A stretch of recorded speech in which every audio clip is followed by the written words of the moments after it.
What's the word, Harrisburg? My name is Matt Maisel. We have such a fun show for you right now. Everyone knows the music scene throughout the city of Harrisburg is awesome. It's year-round, and one of the main reasons for that is joining us right now, Frank Schofield from Harrisburg University. HU presents all the shows at XL Live, the summer concert series in Riverfront Park. Matt. How are you? I'm sorry. I haven't seen you in a while. I haven't seen you. You look good. Thank you look good. You look de-stressed right now. Most of the time when I see you, you're going a mile a minute. You're not in my day-to-day life then. No, No, I mean, the last time I saw you was in passing at the Guster show in March. I don't even know if you remember. You were there? I was there. And we talked? Very briefly. I don't remember. I was walking in. I was walking into the show. You were coming down the ramp at XL Live. I see so many people. And all I said was, Frank, good to see you. Let's get you on the show. Yeah. And you said absolutely, because we got to talk about the summer concert. I never saw a camera I didn't like. I'm like in, or a microphone. Yeah, I'm in. And meanwhile, I'm the guy with the face for radio. Yeah, that was a great show, Guster. That was a lot of fun. We were lucky to get them. It was a really fun show. Guster is, for so many people there. I mean, you go to shows and you wonder, what's the age range going to be like? And I knew kind of going in, all right, this is very much like a 35 to 50 age range, because Guster hit their heyday right around the time that I was in college, and for that most part, there's a lot of bands that are coming out that give the secondary market a run, that are older shows that just get revisited. Yeah, I mean, you just can't imagine, when I talk to agents or when you talk to people that are out there, just how many bands are out there or how many shows are available. It's just like, it's a sea. It's a sea of shows that are out there, always trying to find a home. So how do you pick and choose? Like, what do you get? It's hard. I mean, some bands want to come to Harrisburg. Some bands don't want to come to Harrisburg. Some bands, want to do secondaries, and some, it's a money issue. It's it's a relationship issue. Mm-hmm. It's, your relationship with the agent, does the agent trust you enough to take their band and take good care of them while they're there? Because you really are a caretaker. Like, we had a show last night, Neon Trees. They came in, tremendous show. It was just so much fun. But it was such a powerful electric show. But that's a band that they go out, they get on the road, they come to me at around 11 o'clock in the morning. I greet them, and we want to make sure that they get their laundry, make sure they get showered, make sure they get fed properly, make sure, because they're living there for that day, and they need to be taken care of. They need to be. I mean, that's their living. They need to figure out if they're going to a gym. They need to figure out where they're putting their drum kit, or if they're getting a guitar, or what they're doing. So it's really like, does the agent trust you enough to handle their prized possession, which is on tour for 2 months, at least.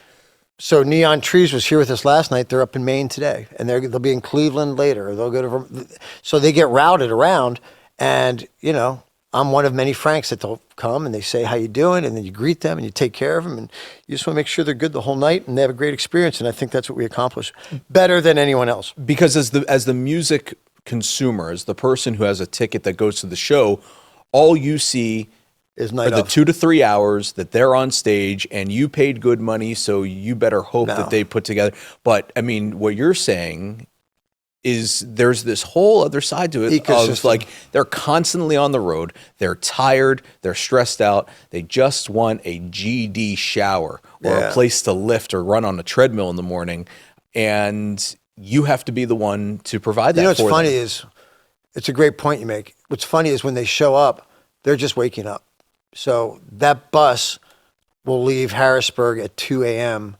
It'll get to Maine at around 10, 10 a.m., 11 a.m. So they're waking up, and the buses are like bunk beds. There's 15 bunks that are lined up, if you get a top bunk or middle bunk, and you sleep pretty well on the way up. But you wake up, you're like on different land. You're in a different community. You're in a different town. You're in a different everything. And you don't know where a pizza shop is.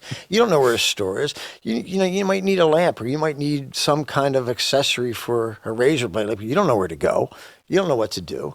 These people, and then you got to figure out how they take care of the money, the laundry, their food, and and then they're going to perform at night. It's a long day. Yeah. I mean, and not a lot of people realize, for an artist, it's a lot of dead time. It's a lot of dead time that you're just like kind of walking around. What time do they normally go in for and sound the party days are over. Like, I haven't seen a party band like one that's rocking out since maybe Turnstile. Okay, or something so, like that. so what was the last time that you remember, like a band that came in and they just went hard all day long? Teddy Swims came in and went hard. Turnstile came in and went hard. How long ago was this? Turnstile was, but they're a hard band though. They came in, I guess it was 2-3 years ago. And Okay. you don't see it that much. You kind of see people unwinding after the show. I mean, there's always the unwinding part that's natural for anybody. Sure. But the ones that rock it and destroy, we haven't seen that in a while. I mean, it really is a business. It really is a day at work. Like this is a day at work for you. You know, it really is. Is it just people like, all right, I have to take care of my body because I'm going to be doing this for a long period of time, and I want to keep doing this for years and years after? Yeah, I think it's an industry thing now. I think the industry's changed where it's not that, go hard, hit the wall, figure it out, sober up the next day and figure it out. I think it really is survival, maintaining yourself. I see a lot of guys that work out during the day in parking lots and stuff like that. They'll get their yoga mats worked out. We had a band, Sarah and I had a band the other day that they needed a yoga instructor, right? They needed a yoga people to come in. We had to get wow. We had to set up certain types. Or how about this? Sometimes, if you need a yoga person, I got a yoga person. But those are needs. And every band has different needs. We had someone the other day that said, hey, I got a guy with a headache. Can you get me a doctor to meet me at the venue? And he had a nasal congestion. We didn't know if it was COVID or what it was, but we had to find a doctor to come in to examine on site. I've had someone with a broken toe that came in and said, can you get a foot doctor to come in and take a look? It's like, okay, yeah, I got to call a foot doctor and have him show up. It's because the show goes on. Every show's different. Every show's different. And you really do take care of these guys. I know what's happening at 10 o'clock, 12 o'clock. I know when the drum kit goes up at 1 o'clock. I know when the mic stands go up. I know when sound check is. I know when doors open. I know when, it used to be, I grew up with this romantic thing. The bands would go up when they wanted, like the Guns N' Roses days when they would just go up when they want. Once I started doing this and realizing that it is very exact what time they hit that stage. They are going on at 9:15 exactly. And it never wavers. And it always surprised me because I didn't grow up in that world, being in radio. I mean, I've noticed over the last going to concerts over the last few years, and you can go online where, these websites have, the exact time, setlist.fm. Yeah, and it's the same night, 8:01 every single night, or 8:02. It wavers by a minute or two. Whereas before, it'd be whatever. You'd go to a show and they'd go on at 7:30. Sometimes they'd go on at 8:15. You don't know. You show up in time for the opener. Right. Probably better for the opener back in the day when you just have to show up early. Somebody was asking me about this before. The openers it's always a mixed bag. There's never an in-between. It's always, they pay very little attention to scheduling an opener, where they're just get someone local, or you pay them $200 or something like that. You just get someone local, and it is what it is, just to kill the time. Or it's someone that is in the pipeline, that's an up-and-coming artist that's being taken care of. That's just getting pitches, just getting ice skates, just getting pitches, just getting at-bats, Just get them out there, get them out there, get them out there. There's never an in-between. It's either not cared about or it's high priority. It's never in between. And that's always fascinated me. So I think it was last September or early October, the Chili Pepper show over at Hershey Park. They had St. Vincent opening for them. Yep. And St. Vincent is a well-known, indie, but a well-known indie act. Yeah. And they actually played longer than the Chili Peppers did, which probably says something about the Chili Peppers. But they were on the road with them for weeks. And they consistently played with them and traveled with them. I had never heard St. Vincent before that. Tore the house down. Put on a great show. I thought the Chili Peppers mailed it in. I thought so too. Yeah. You were at that show? Yeah. Okay. I thought so too. I think the stage is more impressive. I'm glad I'm not the only. More impressive than the band. Listen, I do not want to turn the headline of local city of Harrisburg show trashes Chili Peppers because Hall of Famers. But they kind of mailed it in. They mailed it in. And for me, having never seen them before, it was really fascinating to see Flea in action. The entire time I'm just thinking, all right, I got to see Flea in action. I got to see Chad Smith's drum.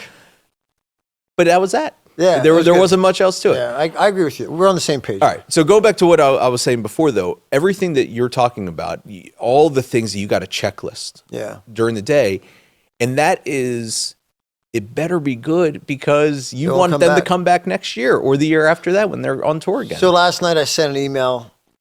This morning I sent an email up to William Morris Agency and just thank them for the show, gave them a recap. I sent them up our Facebook post, and we always send up pictures. It's very regimented. Thanks for coming. Sure. Tour manager was great response. And it's, I got back again. Thank you, Frank. Always appreciate you for sure. You're the best. And, once you get stuff like that back, that that you have the agent's confidence and that you have, the artist's confidence that they want to come back, it means a lot because those agents are going up and down the hall. They're talking to other agents. They're talking to other, people and stuff like that. And Harrisburg University and presents, and what Sarah and I have put together and what me and President Dar have put together with the university is we've put together a formidable music series that did not exist in this market before. We started it up before HMAC. We started it up before, to get it going. And now everyone else is doing it, which is perfectly great. And, we encourage all boats rise. But, we're very proud of what we've put together and what we've built here in central Pennsylvania. Do you get a chance to, when you're constantly working, and again, I'm going back to the Guster show from March, where you're just, I see you from a distance and you're going boom, boom, boom, boom, because you're working. You're working. You are at a job. Do you get a chance, though, to enjoy the music in the moment? Yeah, there's always a time, like during a show, that always stunned me, that I'll always pause, like I'll be walking somewhere, I'll be going to get ice, or I'm going to, take care of a ticket problem or something like that, but there'll always be a time when I'll just freeze and go, what's this song? And then you feel the artist and you feel the emotion and you feel the heart and the love of a song, and, and then I'll just like pause. And I always find myself just pausing and taking it in and feeling. And, to me, that's why we started this. Live music is really, a perfect memory retention. It's like time capsules, who you are. You always know where you are. When you go back, you could probably go back 10 years. I could go back 20 years to a U2 show at Hershey Stadium when they were rehearsing, and I could tell you what crappy girlfriend I had, how much money I had, what car I was driving, But it really does freeze those moments in time for you, like no other medium. TV doesn't do it, movies don't do it, sports don't do it either. No. But live entertainment will capture those moments of where you are in your life and will freeze them for you and capture them in your memory that no other medium or industry does. And that's why I love what I do. I honestly do. I am built for this, and I love what I'm doing. There's such a Pavlovian response to when you hear, for the rest of your life, when you hear a certain song, if you heard that song live, you immediately go back to that moment. I remember the City Island days. I remember seeing the Cars. I remember clearly seeing Stevie Ray Vaughan. And Stevie Ray Vaughan locked me up like no other artist. Like you just felt like when he was one with that guitar and the music that he was emoting, every tone was like just so succinct and feeling, and it was just almost like watching Elton John play. Like he's thinking about dinner when he's playing. It's such talent and beautiful talent. Yeah. And when that kind of stuff pierces through, and you remember it, those City Island days were great. And that's what we bring to Riverfront Park. I'll never forget the first Death Cab show. That was one of the most iconic, hopefully one of the biggest memories I can remember the city's had in ages. The Riverfront Park shows coming up. Right now, there's 4 announced. Yep. We got Jenny Lewis coming up June 21st. Beautiful Jenny Lewis. Fleet Foxes June 23rd. Black Pumas July 25th. Pumas. That's a great get. Black Pumas, right? That's a great get. Thank you, man. Again, nothing against Jenny Lewis or Fleet Foxes. Black Pumas is an awesome get. Right. And Orville Peck coming July 28th. The common theme with all of these, and you go back previous years, singer-songwriters. Yeah. I think it's our most diverse, culturally diverse Very lineup. culturally diverse. And I'm really proud of that. When we look at shows, obviously a bird in hand is better than no bird at all. But we obviously want to schedule what we have, to make sense. We can't have an all country lineup or an all alt lineup or all this and that. And I think with Jenny, with Fleet, and with Pumas and Orville, Orville is iconic in his own right. And I just think it fits. I really do. I think it's not commercial. I think it's indie. I think it's great for the community. I think it really puts a lot of our different cultural bases together. And I think I'm really proud of this summer. I think it's going to be really a fun summer for our sponsors in the county and the city. Getting that diverse group, and we're talking. So Jenny Lewis is indie kind of like alternative country, light. I don't know what she is. It's very eclectic. Fleet Fox is pretty indie rock, but also Grammy nominated. Black Puma's Grammy nominated. More kind of soul. Soul, very psychedelic soul, urban R&B. Yeah, very much so. They've got that backline. Really fun to listen to. Riverfront. I mean, is there a better venue than Riverfront Park? Is there a better venue in Pennsylvania than Riverfront Park for a small show, for a boutique show like we are? Sure. No. Right. There's not. I'm telling you. No. I work it, and it's like it's so beautiful. The way the trail comes in and it's in the trees. You can't see the stage till you're in the park. Mm-hmm. And you walk down that path and you're going past the food court and you're going past, all the different vendors and the hydration stations, beer. And you go past all those areas. And then all of a sudden you open up in this park and there's this massive stage, this beautiful SL 320 as it's known. Mm-hmm. And it just towers right in front of the railroad tracks and you see the train going back and forth. You see 10 to 20 pontoon boats out in the river, which I think is always cool. So the first show that I had been to, the only show that I've been to down in Riverfront Park so far was the Classic Tab show, the Trey Anastasio show last year. What a night that was. Poured rain. But an all day. Incredible show. I don't mean it poured rain at the show. It started pouring rain at 9 a.m. It started exactly 9 a.m. when they said it was going to start. And it was a warm rain that was heavy, thick drops. Yeah. Like this. Thick drops. And it just dropped straight down. Soaking wet. But the band feeds off of the crowd. The crowd comes in. We announce that the band's going on at exactly like 8:05. We announce it. We put it out. The tour manager comes out to me and he's like, "Hey man, why'd you do that? We don't need to be like, how about you let us know?" I said, "Well, that was the advance. That's what I'm putting out. We want to let everyone know." And the crowd showed up. Mm-hmm. Like nobody cared about the tents or the VIP. They came in and they came to the show and they came out, but everybody was raincoated up and it was a perfect night. And the rain, I will attest, actually made the light show so much better because the rain came straight down. They were dry the whole time, but standing side stage, you could see the wall of rain, and then the artists were playing pure dry, and he crushed it all night. I have some pictures from that night, and first off, one of the great things about going to see a show in Riverfront Park is just how close you are to the stage. I mean, you don't get that close to some of these acts, elsewhere. Yeah, you don't. But Riverfront Park, you were right there, and I have some shots that I just took on my phone with the rain and the mist that kind of created it was great. The cloud with the lights. And there was no wind. Stuff. It was straight rain. No. I wore a raincoat all day with my hood on. It was just straight, rain. And it wasn't even miserable.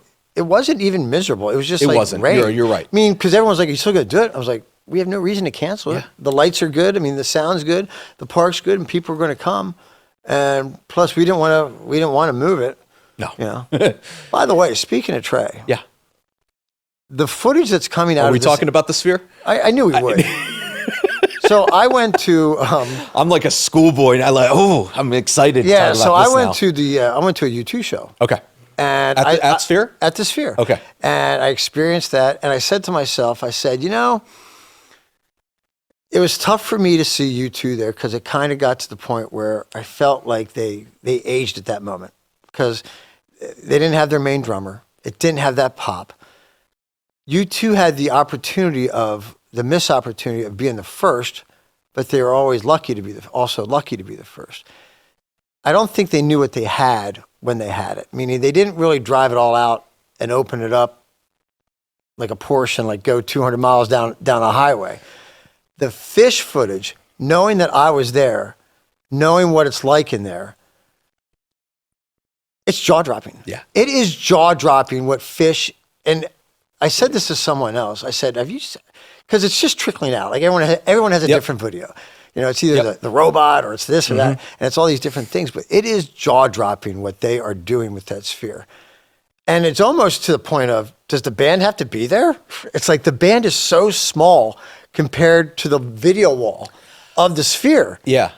There's no light show needed. You don't need lights. You don't need a stage. But that is so the light show is what Fish does. I mean, right. They known have never for 40 years. He's as big of a star as the band is. Exactly. They've never done any screens. This was brand new for them. It's always Chris Carota, their light guy. Yeah. He makes it up as they go, and they are known for their light show.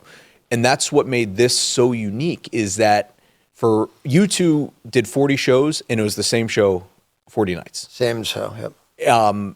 Fish does not only 4 different shows, but basically 80 different videos that are playing on that screen. Different ones. And that's why they never use the same one again. They've in 40 years, they've never done the same set twice. So I had my doubts about this Sphere after I left it. I was just like, I don't know, man. I don't know. Because you don't need a truck. You could just literally drive up in a band and show up and then play. So I had doubts about it. But after seeing what Fish did, other bands can emulate it. It's almost like, I do see a future. I don't know if it's going to take over every market. Right. I mean, I think you'll see it in London. You'll probably see one in New York, right? Mm-hmm. Toronto. It's so tough to do what they did, though, because so many concerts, so many music acts, when they put on a show that have screens and the lights and stuff like that, it's rehearsed to a T. They have to hit certain points because that is how the show works. He's such a perfectionist too. And but this being able to go, I mean, it's a jam band, so they are improvising as they go. That's what makes it so unique. I don't know if other acts can do what they did, because so much of what they do is improvisation. And you had to have the screen kind of be able to kind of move as they went. Yeah. If you're going to do it, you're not going to see a residency that is there for 20, 30 shows. But it's good because the city can support it, the experience of Vegas and the hotels and the restaurants. And you got to realize that they have to charge a ton of money per seat just to power that thing hundreds of dollars. Because it's powered up every day. I mean, that thing is lit all the time. And just imagine the revenue that they have to generate that, even for the artists to make it worthwhile. For them, it'll be interesting to see who does go next into that. Like, is it going to be? You're right. There's nothing lined up right now. Fish was announced pretty soon after U2. Wasn't there someone else lined up in there? Someone else talking about it? I'm sure people are talking about it. I don't know who's lined up, though. Here's what I don't understand. And I know Dana White and MMA have talked about it. You could easily do a fight in there, an MMA fight. You could put an MMA ring there and just have that experience, watch it, or do whatever. There's a lot of different pro basketball. You could put a basketball game in there. You could take out that 19,000 seat. You could take out that stage and put a basketball court right there on the bottom, and have every angle or whatever. And you don't even have to watch the game. You could just watch the video of the game that's right there in front of you. Mm-hmm. So I think it hasn't been tapped out of what can be done with it. And I'm sure they've thought of it. I'm sure they have the best people. I saw James Dolan in Los Angeles speak about it, and he's got a pretty good sense of what he's got there. It's the fact is he has infancy, to fill it. though. Yeah. I mean, it's not even a year old. Yeah. We're very, very early. That's why I feel bad for U2 that they had to go first. I really do. I really feel bad. Like, it's just sad that they had to go first because they were stuck there, and then they had to make it work, and it was the same show every night. Who do you want to see in there? I don't know. I'm not at that point where we're willing to see Tom Petty. I'd love to see Petty come back and have a show. Back from the dead. Yeah, I love Petty. I'm a Petty guy. Who do you like now? You seem to stay stuck in the whole jammy thing. I love jam band. You love the crunchy jammy thing. I love listening to the Spectrum on Sirius XM because Is that your favorite? Because it allows me to listen to a lot of different things. Yeah. Like, I'm very old school in that I like listening to the radio because that's my problem with Spotify. I don't like Spotify. I'm one of the only people that doesn't have a Spotify account. It's fun. It's fun. I shouldn't say it's fun. It's good because it exposes you to new music. It'll endlessly expose you to new music, but that new music is so segmented of someone that you'll never see or that will never break out. But you'll be exposed to it. But it wouldn't affect your live music taste, if that makes sense. So I mean, I don't have a Spotify account. I'll give you my password. Thank you. my budget in that regard goes towards Yeah. Sirius XM, and I have it on the app. I listen on my phone in my car. You have Apple Bluetooth. Radio? Apple too? No. iTunes? No. So what are your top 3 Sirius FM stations? Spectrum's one. I can give you mine then. Okay, Spectrum is one. Fly, which is all 90s and 2000s hip hop. What? Okay. I'm not a hip hop guy. Okay. But I know I'm in the minority. And then the 10 spot, which is all like early, all 2010s pop. I think XMU is really good. XMU, that's university, alt station. Yep. I think alt station is really good. I like the Loft. What is the Loft? The Loft is kind of like a lighter spectrum. It's a little more eclectic than the Spectrum. Okay. And it's soft. It's good for the office. It's good for when you don't want to hear Nathaniel Rateliff every 5 songs. You know, when you don't want to hear. Yeah, no, I fair. Sometimes they pound a little too hard. They get a little too much Nathaniel Rateliff, a little too much national. Nothing wrong with the national, but a little too much. How about the national? How about that? Have they taken off? I can't get them. They played Riverfront a couple years ago. There's no way I can get them again. No way. No So way. it's a good problem to have, though. You could say that, hey, what the mayor, the city, you, and Harrisburg University has done. Sometimes it gets challenging to come up with content. When you look back at what we've done, to see the acts that we have gone through, to realize, I don't know, if I can't get Death Cab again. Like the bands that we started I almost call it the golden age. Like we were part of a golden age of music when it was coming out of COVID, right before it popped up, when we would get the National, we would get Portugal the Man, we would get, we got Nathaniel Rateliff. Yeah. We had Head in the Heart. We had, Mount Joy. We've had so many up-and-comers that's hard to revisit that and get them back. I don't know if I can get the Struts again. I don't know if we can get, there's acts that have come through, Wilder Woods, that we got at such a great price when they were coming up, when they needed help. And I know they're gone, but it's the challenge of the secondary market to stay relevant, to know what's up and coming, because sometimes, doing a show is sometimes like a gamble. Like you got to figure out if it's going to make it, if you're going to sell enough tickets to make it, and then make a profit. You're only going to make a profit on probably 30% of your shows. The other 70%, you're going to have trouble with, That's why you need sponsorship. That's why you need city help. That's why you need county help. That's why you need people to buy season tickets. That's why you need to make money as a promoter. Tickets for talent is extremely hard.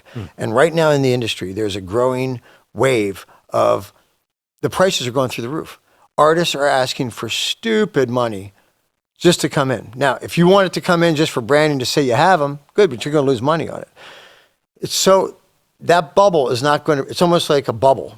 That bubble keeps rising for how much it costs an artist. It's not, but people keep paying the prices to come in. The bubble's not going to break till people start pulling back on going out on shows, till it becomes hard on their pocket, until it becomes hard when, I can only go to 1 show in 1 month. I can only go to 2 shows in a month. When it starts affecting them when they pull back. But some people are all entertainment. They'll pay for whatever amount of shows. But I'm just telling you from an industry standpoint, the main talking point for live entertainment right now is the rising costs of artists, because it just keeps going up and agents don't care. Can that be like the niche, though, that you guys are fitting yourselves into? Matt, stop the niche. Now I'm a niche. No, you're killing me. Tomorrow starts today. I mean, you can go and look at all of these acts that have gone on to huge things since playing Riverfront I'm very Park. proud. We've done about 150 shows. I'm so proud of every one of the artists we put through. We crushed it. It was a great run, man. And there's future shows. Yep, absolutely. I wouldn't talk about it as in the past tense, No, because but what I'm saying is there's always going to be another act that's it's almost like we're we're this. It's almost like we rose up and it's like we leveled off the plane and now we keep going. But it's so hard to discover new talent that's going to have people show up to buy a ticket. Because people get music in so many different ways. You get it through XM. My daughter, who's 19, she ain't listening to satellite radio. She ain't watching TV. I don't even know how she gets it. She gets it through like YouTube or TikTok, Instagram, YouTube. Yep. But even that, there's no guarantee. Sometimes live entertainment could be, you see these podcast shows or these Kill Tony shows, these comedy shows, and there's so many different genres that have not been touched yet.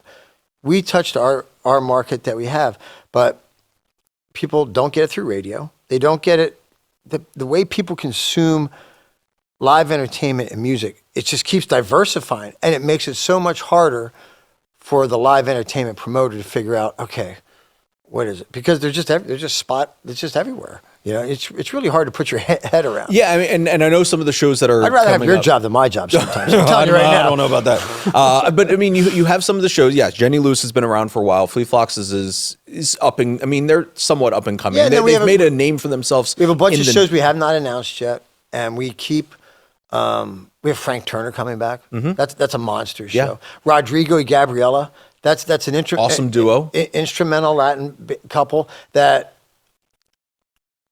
people need to see. I mean, it's culturally diverse. We did a jazz show this year, which was fantastic. It was jazz sing and swing with Benny Bennick and some other people, but that did fairly well. There's so many opportunities just to try to push out what we're doing, and everybody's doing a great job. And I think a show like Black Pumas. I mean, they were nominated for Best New Rock Artist in 2019. Yeah. So they're still relatively new in the game. Okay. So this is behind the scenes. BTS, as they call it. Okay. So I'm backstage with Black Pumas. They're coming out of the shutdown. When is this? This is right out of the shutdown. So it's got to be like 21, 22. So they've been here before? They have. Okay. Oh, yeah, Black Pumas was here before. You had them at XL Live? Yeah. Okay. And they were huge at this point. I put a flyer offer on them that was like real low, and they honored our offer, which is really cool of them because they were making like 7 times the money of what they were getting, but they honored this offer. And they come in, and they're sitting out back, and I was talking to the lead singer, and he looks at his phone, he goes, "Holy crap!" I'm like, "What's up, dude?" And we're just talking about like food or something like that, or what's up. I always ask an artist, "What's going on? What's it like out there? Mm-hmm. You know, how you doing?" And he goes, "I'm opening up for the Rolling Stones in like 3 weeks." I was like, "What are you talking about?" He goes, "My agent just told me that I'm opening up for the Rolling Stones." I was like, "And you just found out right now?" He goes, "Yeah." I said, "You're going to open up in front of a massive stadium for the Stones?" He goes, "Yeah." I was like, "Oh my God, that's crazy." But those are the moments like that I love. Those are the moments that I cherish, you know, that I'll always take with me, that I always keep close to my heart, because artists are not artists when they're off the stage. You know, they're just like dudes in sweatpants. And like, you know, they're just figuring out, where can I get a coffee? You know, and that's the part of the industry I love. And, you know, the guys that are the guitar techs, the roadies, the guys that are putting up the stuff, those are the guys that I really cherish. And the tour managers, you know, the tour manager last night, you know, who did he handle? He handled Post Malone. And he just got off Post Malone. He was just going through a divorce, and he goes, "I just need to get out on the road." So I grabbed these guys, and I'm out for like a month. And I'm like, that's a real story. Because, you know, life's hard, and there's always going to be stumbles. And people, you know, this live entertainment gives people a break. And it gives them, because you own an artist. And when you own an artist, you go to see them live, and then it's your show. Because you don't take your friends to see a show. You go because you want to go, and then you take them people with you. But it's your show. When you go to see a show, it's your show. It's not your buddy's show. It's not your wife's show. They don't care, you know. But it's your show because you want to see them, and you get that momentary point of joy when that band goes. You have that connection because they got you through something. Like Tom Petty got me through stuff. You know, Petty's like, artists get you through things. You know. Mark Knopfler gets you through things, you know. And your artists, Fish, they get you through stuff, you know. Because life ain't easy, you know. And we're all in this together, and there's always going to be setbacks, but there's always going to be advances where people are awesome. And that's what live entertainment does so well. And that's why I just cherish this industry so much. And we are hoping that people can find those memories. Sorry if I went on a rant. No, that was beautiful. It describes everything that makes live music perfect and wonderful. And I was just going to say, hopefully people can come to the summer concert shows coming up this summer. Oh, we have some great shows. And make those memories. Again, June 21st, Jenny Lewis, June 23rd, Fleet Foxes, July 25th, Black Pumas, and July 28th, Orville Peck, and more to come. Yep. We know that there's going to be more to come, and we're looking forward to hearing what those are. Frank Schofield from HU Presents. I always love being here. Love having you. Love having you. I love talking with you. You seem like a guy that gets it and talks from your heart. Instead of talking at me, you talk to me. Your check's in the mail. I appreciate it. Frank, thanks so much. I love you. Let's do this again this summer. I appreciate you. Yep. That's The Word Harrisburg. Thanks again for joining us here on WHBG Channel 20. Go out, catch a show this summer. Thanks to Harrisburg University. We'll catch you next time.